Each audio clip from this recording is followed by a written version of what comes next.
1968, Herb's new factory car finally arrives.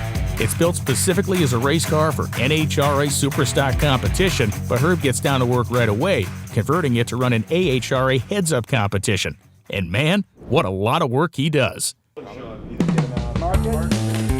This car was built in 1968 by Chrysler Corporation.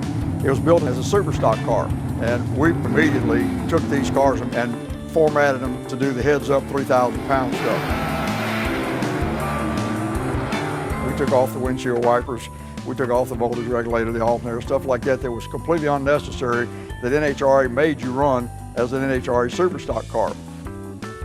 These cars had the master cylinder mounted up here on the firewall with rubber hoses on the master cylinder, so we had to take the master cylinder off and lay it over here to get the valve cover off the car. They also had the real fans on them. They ran a 426 Hemi. You had 8 spark plugs, single distributor. They came with a cross ram intake, which Mr. Hoover did.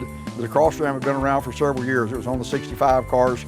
They were made in magnesium on the 65 cars. These on the 68 cars were made of aluminum. These cars had the 2 Holley carburetors that were built for the cross ram intake. You see the linkages designed to open both carburetors at the same time, wide open. They had a hood plate that sealed it to a hood scoop in the hood and brought fresh air in through the hood scoop to the carburetors to make the car run faster. You had to take these plugs out here to get the intake off. There are bolts down inside there.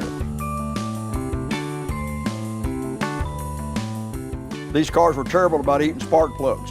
These intake manifolds were designed to run wide open with air flowing at a very fast rate, because that carburetor fed this side, this carburetor fed that side. That's the way the thing was designed. Everything was lightweight on the cars. They had fiberglass fenders, they had acid dip steel doors. Everything was built as light as possible in the cars. All the dum-dum was left out of the cars, no radios, no heaters, no nothing. These were race cars. They were not built to sold on the street.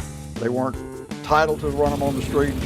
And if you tried to drive it around like a street car, it would just start puddling gas and it'd just make a mess. The turbulence was terrible in the manifold. When it was wide open, it was fantastic. They were race cars.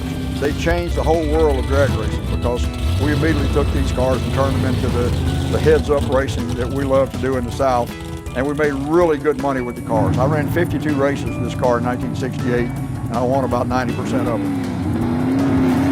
By the end of '68, Herb's run 52 heads-up races. He's won 36 and placed second at 8 more, and he's crowned heads-up Superstock World Champion by the AHRA.